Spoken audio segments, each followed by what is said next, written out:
પરિમલ નથવાણીને લઈને આવી રહ્યા છે આ સૌથી મોટા સમાચાર। પરિમલ નથવાણીએ ઝારખંડમાં અપક્ષ ઉમેદવાર તરીકે ફોર્મ ભર્યું છે।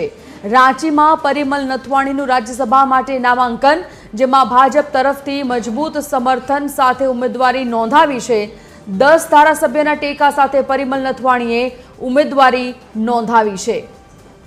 તો પરિમલ નથવાણીને લઈને આ સૌથી મહત્વપૂર્ણ સમાચાર સામે આવી રહ્યા છે। परिमल नथवाणीए झारखंड में अपक्ष उम्मीदवार तरीके फॉर्म भर्યું છે।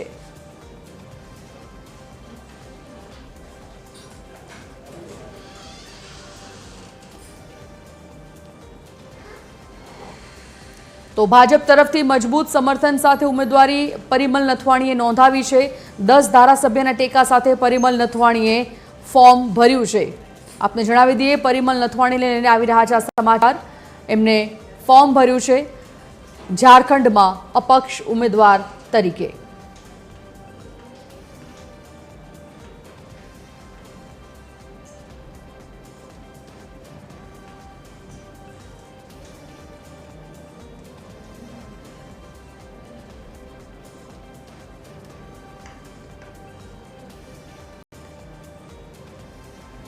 आ मुद्दा पर लाइव जोड़ाई गया है एसोसिएट एडिटर सोनल अनडकट। सोनल, झारखंड में अपक्ष उम्मीदवार तरीके परिमल नथवाणीए फॉर्म भर्યું છે, શું વિગત?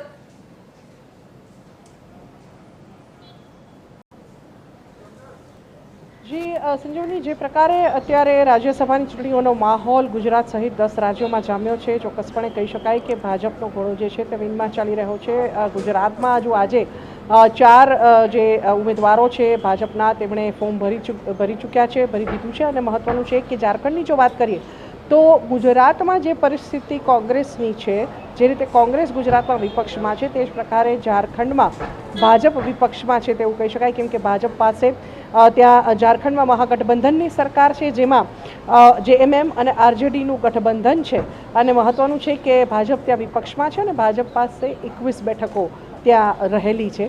महत्वनुं छे कि परिमल नथवाणी जे छे ते अपक्ष उम्मीदवार तरीके फॉर्म भरी रह्या छे अने तेमने भाजपनुं समर्थन सापड्युं छे। एटले कही शकाय कि भाजपनी साथे साथे ज अन्य जे तेमना साथी पक्षों जे छे तेमनुं पण समर्थन तेमने छे तेवुं चोक्कसपणे कही शकाय। केम के अपक्ष उम्मीदवार तरीके तेमने साथे साथे जेडीओ एलजेपी अने एजेएसयू जे छे तेनुं पण समर्थन सापड़ी रह्युं छे तेवुं कही शकाय।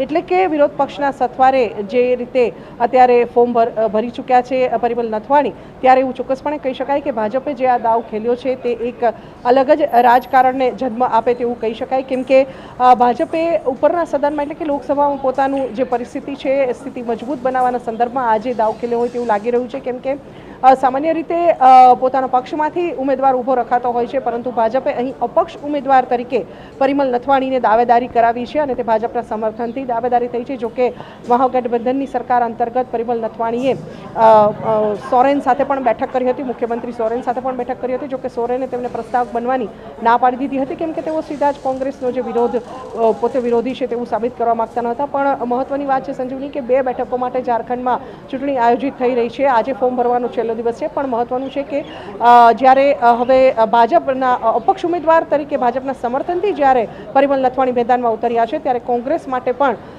કહી શકાય કે એક પરિસ્થિતિ મુશ્કેલ બનશે। કેમ કે 2 બેઠકો અને બંને બેઠકો પર જ્યારે જીતવાની વાત હોય ત્યારે કોંગ્રેસે તેના ઉમેદવારો તો જાહેર કર્યા છે, પણ મહત્વનું છે કે કોંગ્રેસને પોતાનો ઉમેદવાર જીતાડવામાં પણ મુશ્કેલી સર્જાઈ શકે છે। કેમ કે જે પ્રકારે ભાજપ અને સાથે સાથે જ અન્ય જે સાથી વિરોધ પક્ષો છે તેના સમર્થનથી તો ચોક્કસપણે આગળ આવ્યા છે પરિમલ નથવાણી। પણ અગાઉ મહત્વનું છે કે તેઓ 2008 અને 2014 એમ 2 ટર્મ તેઓ ઝારખંડના રાજ્યસભાથી સાંસદ રહી ચૂક્યા છે અને એ સમયમાં તેમણે જે કામગીરી કરી છે તે સૌ જાણે છે, સારી પેઠે જાણે છે અને તે અંતર્ગત તેમને સમર્થન મળી જાય। અને એક સંભાવના એવી પણ છે કે હવે જ્યારે તેમને અપક્ષ ઉમેદવાર તરીકે ઊભા રાખવામાં આવ્યા છે ત્યારે ક્રોસ વોટિંગની સંભાવના વધી ગઈ છે અને તે ક્રોસ વોટિંગ અંતર્ગત ભાજપનું પલડું ભારે થઈ જાય અને પરિમલ નથવાણી જીતી જાય તેવી એક પ્રબળ સંભાવના જે છે તે હાલના તબક્કે દેખાઈ રહી છે। એટલે ચોક્કસપણે એવું કહી શકાય કે પરિમલ નથવાણીએ જે ઉમેદવારી કરી છે તે જીતવા માટે જ કરી છે તેવું હાલના તબક્કે લાગી રહ્યું છે।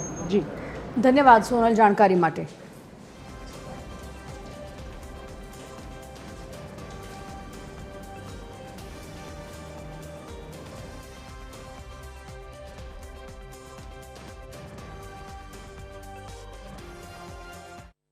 मैं पहले भी झारखंड में 2 टर्म मैंने किया है, आपको मालूम है। 2004 8 से 12 और 14 से बाकी का भी मैंने पूरा कार्य किया है। और आज मैं जो यहाँ आया हूँ तो मुझे समर्थन मिला है बीजेपी की तरफ से, बट मेरा सभी पार्टियों से मेरा नाता पहले से ही रहा है, चाहे जेएमएम हो या कांग्रेस हो या निर्दलीय हो, कोई भी आंसू था सब पहले। तो मेरे लिए कोई नई एरिया नहीं है। और मैंने जो काम किया है झारखंड में, ये आपको सबको परिचित है कि 2 टर्म में मैंने क्या क्या काम किया है, वो मेरे आंखों के सामने है और आप भी देख सकते हैं। तो मुझे जो मौका मिलेगा अभी इस बार में, तो मैं पहले जो मैं किया था उससे ज़्यादा काम मैं यहाँ पे करूँगा।